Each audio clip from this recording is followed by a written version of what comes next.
Welcome to the Ambitious Bookkeeper podcast. This is the live Q&A. If this is your first time joining, anything and everything is on the table. You just ask your questions in the chat. If you're watching on YouTube, you can ask your questions there. I try to get to everybody's questions. I usually can. So the Q&A will go for about 45 minutes. And yeah, anything related to client work, bookkeeping, accounting, mindset, really whatever your block and your roadblock is right now, or your struggle with building your business or growing your business, I'm here to support you. So I will start with my little announcements. And in case you're not on my email list, which if you're in Zoom, you're definitely on my email list because that's really the only way to get the Zoom link or the Facebook group.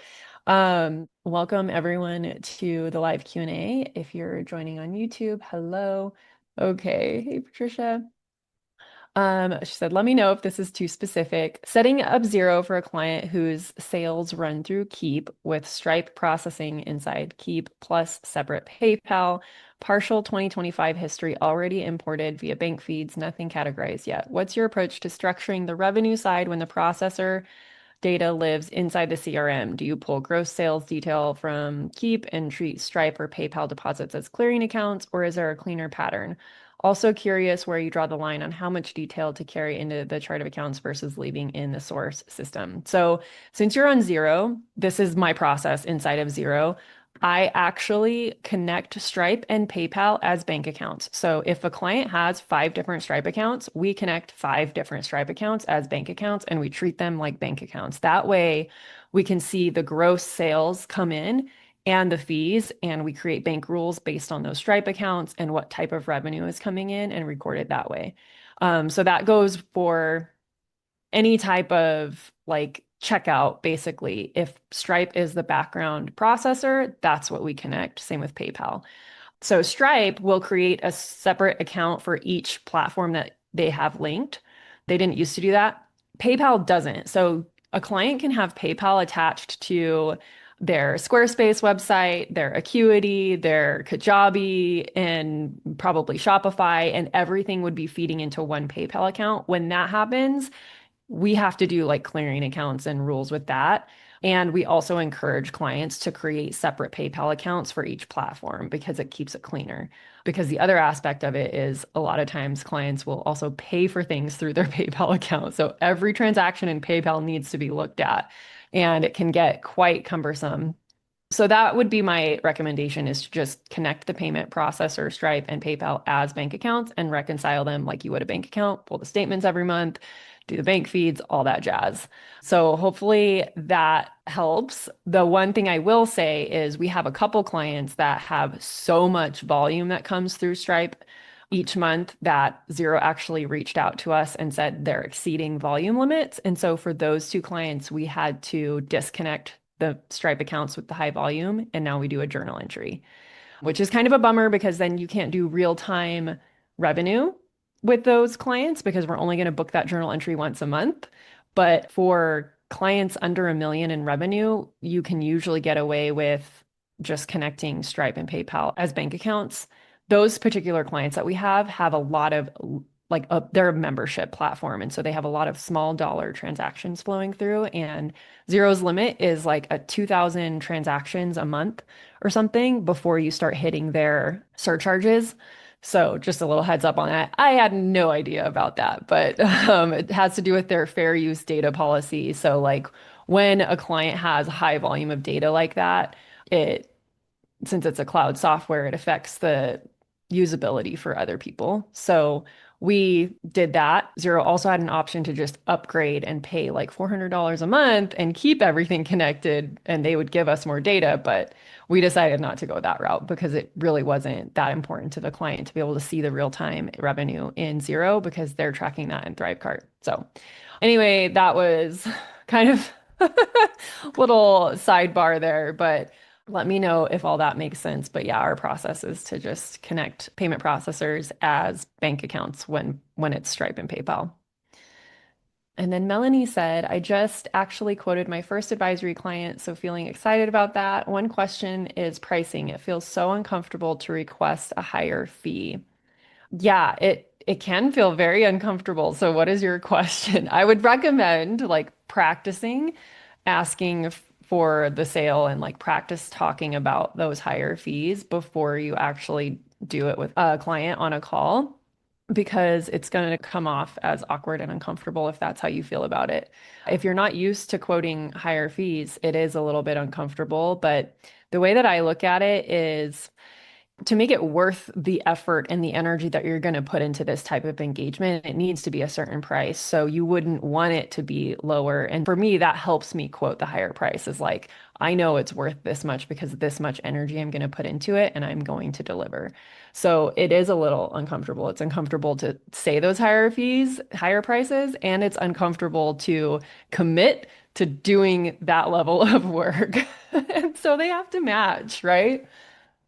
Just a range of pricing for advisory versus bookkeeping. They have a solid bookkeeper. Yeah. So if you're not doing the bookkeeping, obviously you can account for that if you would like. It's really, there's not a right or wrong way to do it. You can choose to do a little bit of a discount because you're not doing the bookkeeping, or you can choose to give a more of a premium because you're not doing the bookkeeping, and you're also going to have to be kind of doing a level of review on someone else's work.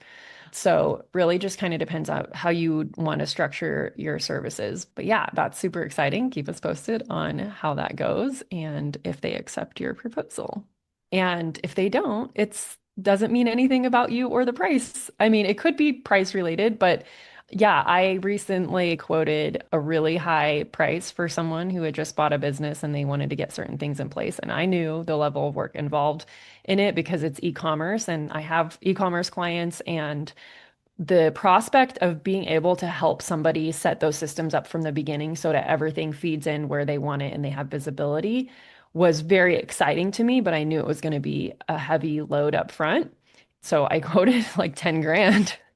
And I was okay with them not accepting it because I would not want to do that work for anything lower. In fact, like I really would have preferred charging a higher fee, but that pricing was based on if they continued working with us in the future. So it kind of would even out. But yeah, I would not have, it would have been a lot of hours building that out on the front end to make it easier to perform the advisory later, if that makes sense.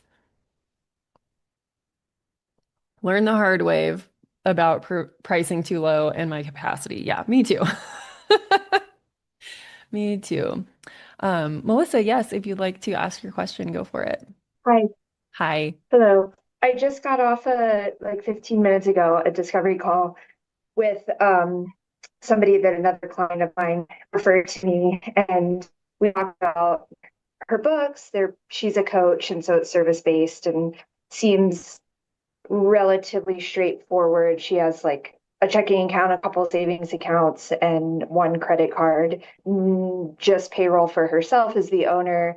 No loans, nothing like that. So pretty easy, but we got to pricing and I told her that my minimum fee is 350 to bring anybody on, kind of no matter what, and that her books seem to fit into that fee. She doesn't want advisory or anything like that, just reports sent to her at the end of the month. And that's the first time that I've had like a live conversation about pricing. So that was pretty uncomfortable. Usually I say, I'll send you a proposal or whatever. But I mean, her bookkeeper is just retiring. So they're caught up. They sound clean. And so I just quoted her that monthly price, and she is currently paying 180. So she was like, that's double. And can we negotiate? And I said no, and I'm proud of myself. Good Um, job. but I just thank you. It was, I don't know. Do you have any advice for like how does 350 sound outrageous for books that seem pretty easy? No, and honestly, like I don't think people should charge lower than free 350 if you are actually like doing full bookkeeping, reconciling the balance sheet, reconciling all the bank accounts and providing reports. I think 350 is reasonable. Um, Chances are like yeah, you're gonna come across people, especially if they've been paying 180 and they may or may not be getting the same level of service that you're offering, but on paper it might look like it's going to be the same. So I wouldn't go below that amount, but I also know that like we manage a lot more for clients than just kind of like people realize. Like, so there's other stuff included in our packages that, Mhm. you know, get missed a lot, like annual reports and, other compliance issues. And like we have unlimited communication. So there's other things that like for us, I would never go below that. But so you get to decide like what your minimum is. And if that's your minimum and someone's not willing to pay it, then it's probably okay. The other thing I would say too is like, I'm not huge on people negotiating, but like for future reference, if you really did want to work with the client and wanted to find a way to make it work and they were like, "Well, I'm used to paying this, would you be willing to go lower?" Then I'd be like, "Sure, let's talk about what on this list of what we are going to do we can remove and make that the same price." You know what I mean? Like so if you don't want reports every month, then yeah, 180 makes Yeah. sense. But I also have kind of like a boundary where even if clients don't think they want the reports, if they were willing to remove that, I would have a hard time delivering that kind of service without the reports. One, it kind of screws up our workflow because everyone else gets reports. So it's just standard. And then number two is like, even though they may Mhm. think they don't want them, they should be receiving them, and we want our clients to be get used to looking at the reports and understanding their numbers, and that's part of the benefit of working with us. So that's the other thing too, is you have to really decide like what are you willing to negotiate on, and if like you're firm in like no, these are the services we're offering and we want everyone in our firm to have that benefit, then that's okay to walk away if you don't want that. Yeah. Yeah. Yeah. I mean, I feel like 180 is such a screaming deal, and maybe somebody else is willing to pay 350. So I want to keep that space open. Yeah, absolutely. Absolutely. And she might come back. Like this happens to us too, like where something like this happens, they are like, okay, well, I'm not going to do that. And then they go out and get more quotes from other bookkeepers and A, either realize they're not going to get that same level of service, or B, like no one else is charging that low. So they end up coming back Right. because this was the best option. Yeah. Yeah. So She said it's not a no, so we'll see. yeah. But thanks. That's good to hear that that doesn't seem overpriced in No, your I opinion. think I think 350 should be the standard across the industry. So if you're listening to this and you're only charging 180, granted, like there is that aspect of like what all are you providing in that service and the level of experience that you bring and the level of human touch too. Like Mhm. our clients talk to us about a lot of stuff. Patricia knows this because she has the same type of thing. Like it's almost like therapy. And because we're the only people with visibility to this level of like their picture. Like sometimes even their own spouses don't have the picture that we have. And so Right. it creates this intimacy that and trust that a lot of business owners crave because they can't share that with everyone on their team? Yeah. So, Okay. yeah, Thank you. you're welcome. Cool. Any other questions? We still have some time. Like I said, I usually go for about 45 minutes. Nicole, go for it. Hey, how Hello. you doing? Good. How are you? I'm good. I just wanted to ask, do we have anything in the program where we have the disengagement letter for all my clients? Yes, it should be in the template vault. Okay, and that's something definitely to, so I've pretty much reviewed everybody closing out June 30. I've still got a few to do this week and next week, but the last bookkeeping I did was for everybody was June 30. Is there anything else you recommend? Like, should I send an email with just an update of where things were all left? And in the closing engagement, should I Yeah. put something in there about like you've reviewed everything, you've accepted everything how it is? Is that kind of something I should add? Look at the template. It might have some kind of clause like that. I Okay. would definitely give them an update of like, this is where everything's at as of Okay. this closure letter. Like, we're done. And then here's the steps that we really need you to do. Like, if they need to remove your access to Yeah. anything, like, add that in there too. And then you can give them like a time expiration of when like your files are going to be inaccessible to them. Like, Yep.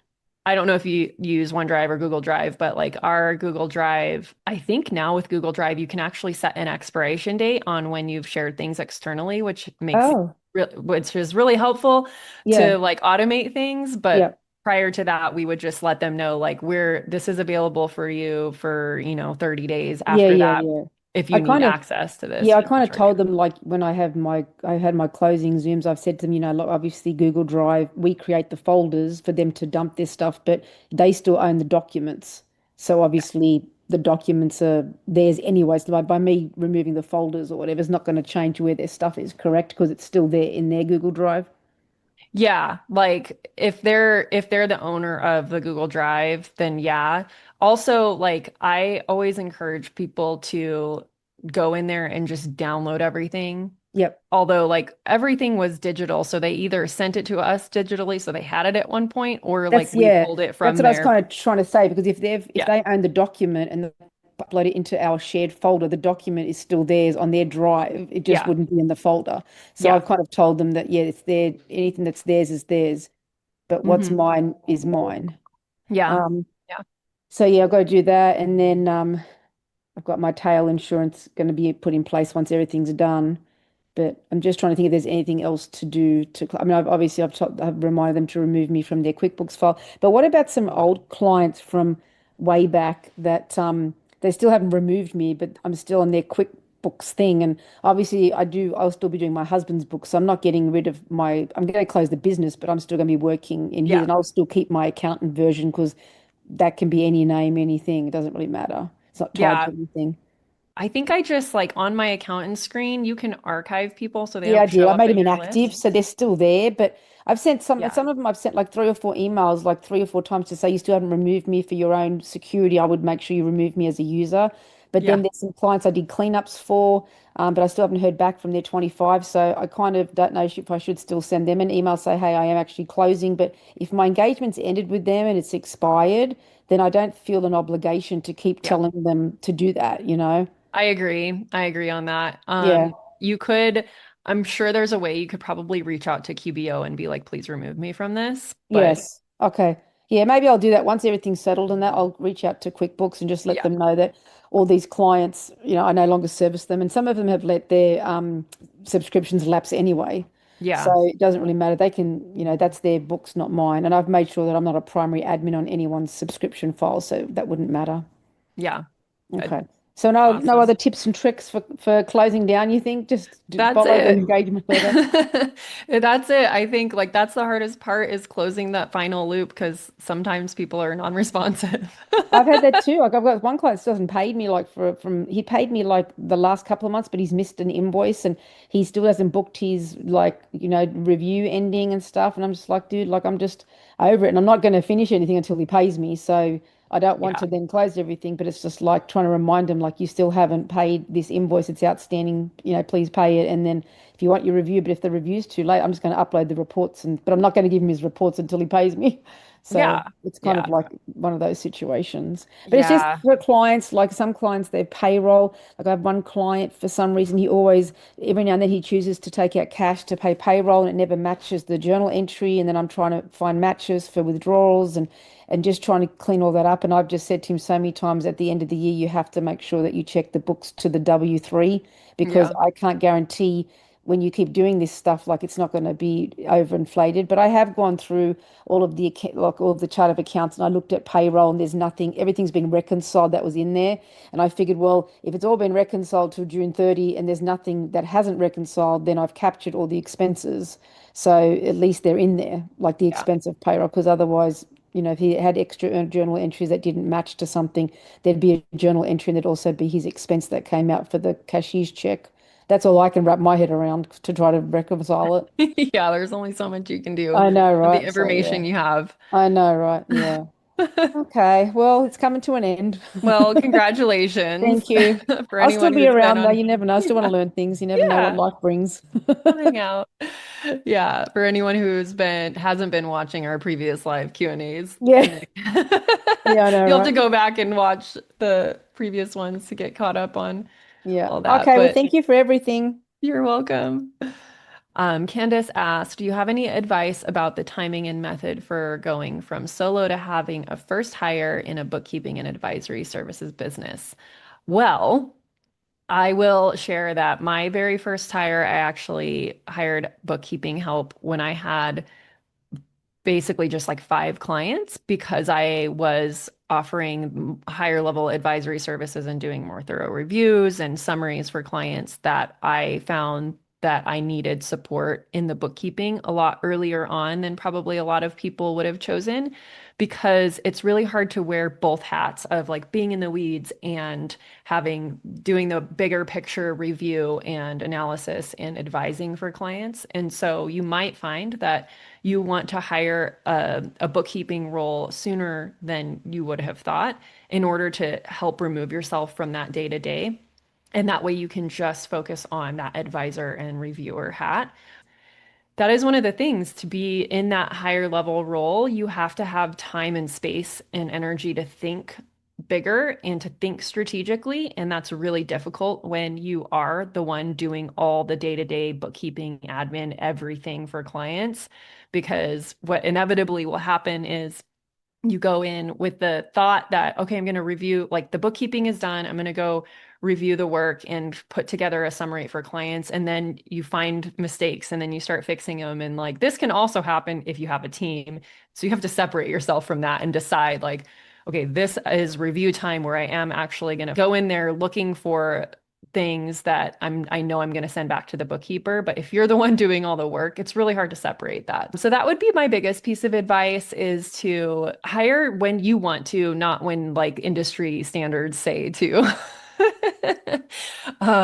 Yeah, and for your first hire, some people like to hire in more of an administrative role to take the burden of like managing email and client communication, that type of stuff versus bookkeeping, but it really depends on where you're spending most of your time. Like I have never had just a dedicated administrative role in my firm because everyone kind of does their own admin for the clients that they have. And we don't have a ton of email stuff going back and forth because we use systems like HubDoc and Content Snare to gather information from clients. So everything is contained.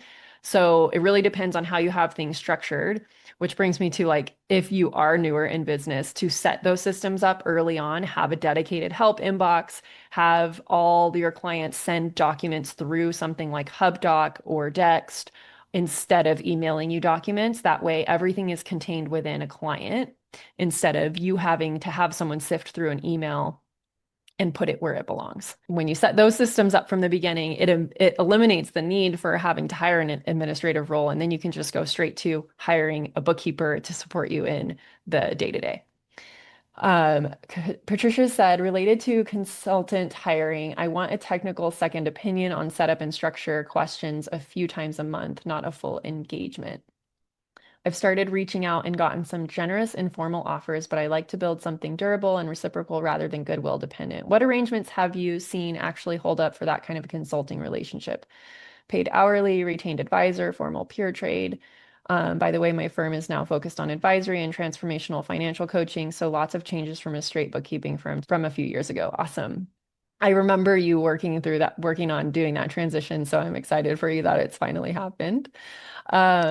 Okay, so what you're asking is like you're trying to set up more of like a consultant relationship with clients. Okay, you're nodding. Okay, good. I'm like, just want to make sure I understand what you're asking. Um, and you want it to be like more predictable and constant, like more of an engagement rather than one-off consulting calls, right? I think you're talking about clients right now. Mhm. I'm kind of the questions I ask you, Serena.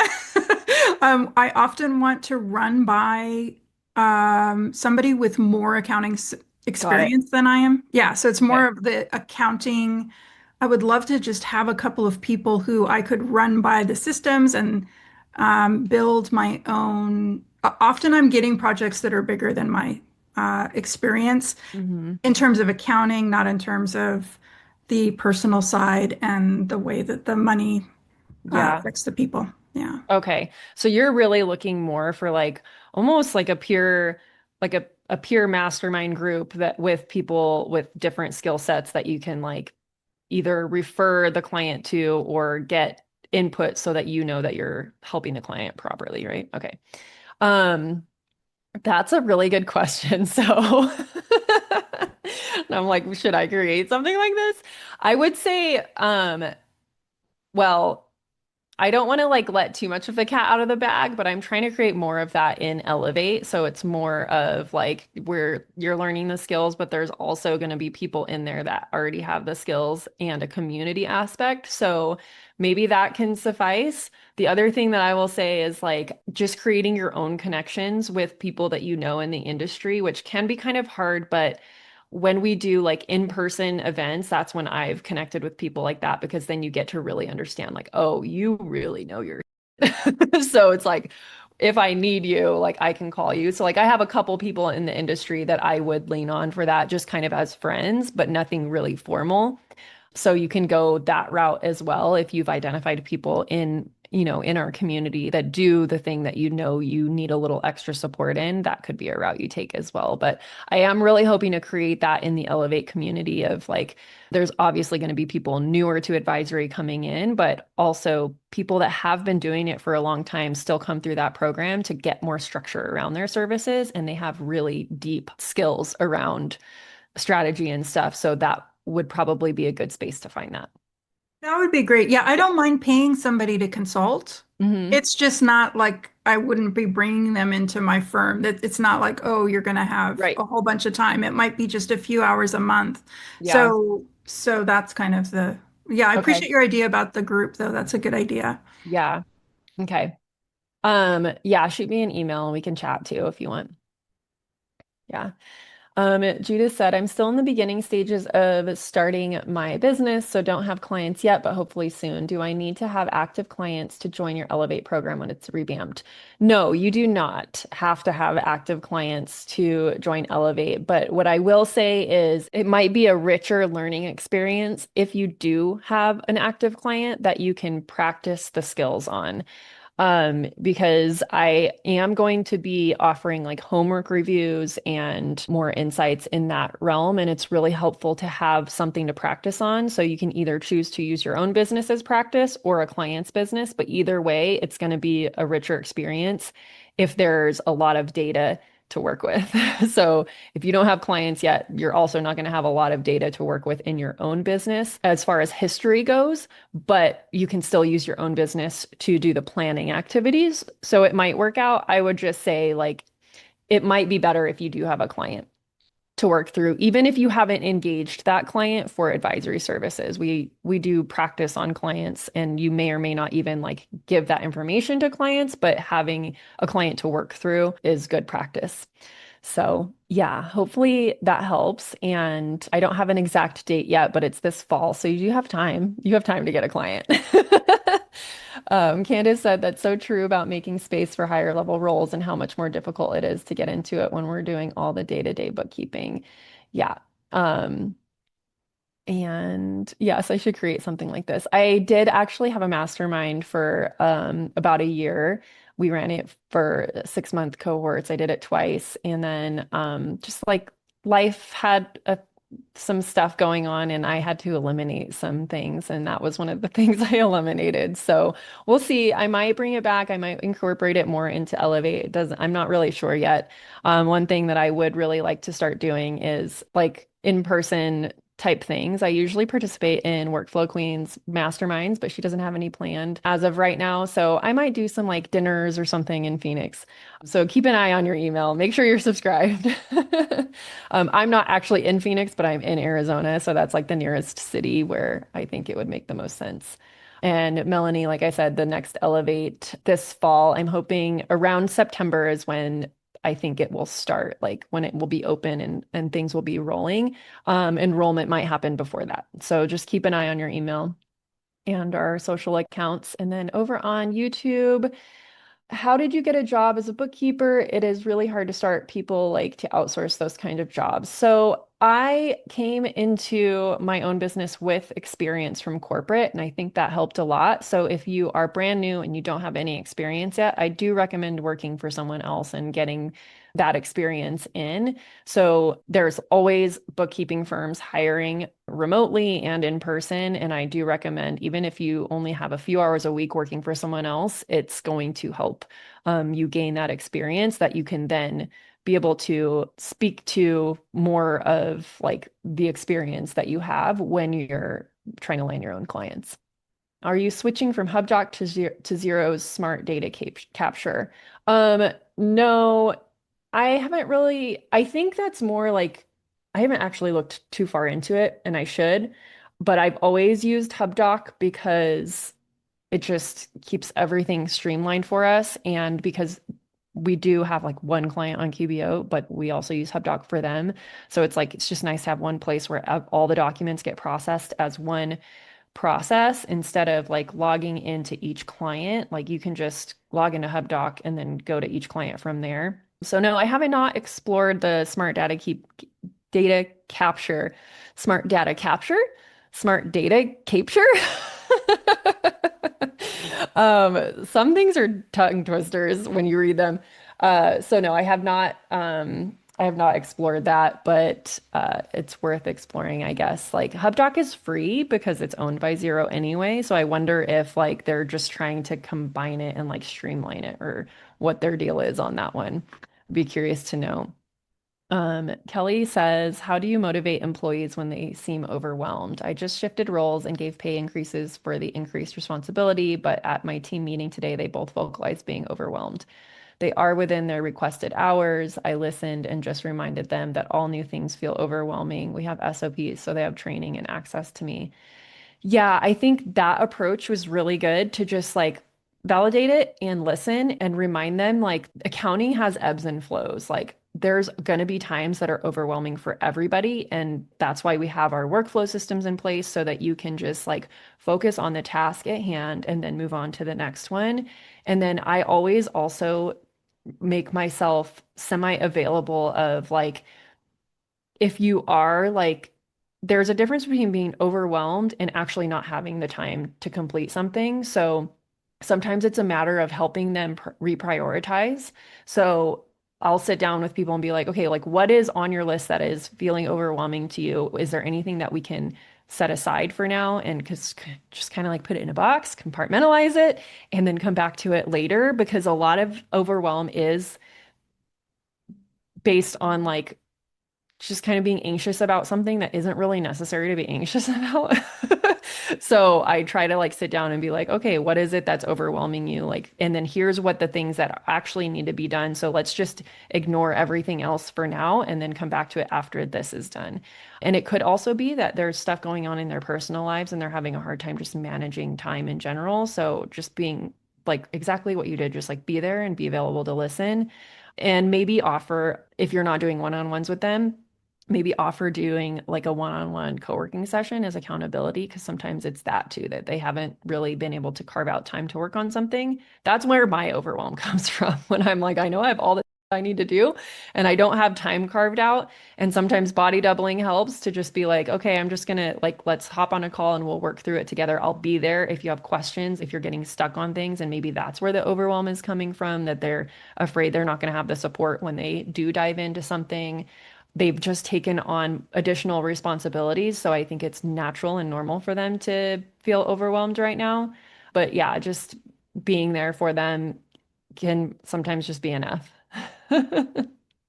So yeah.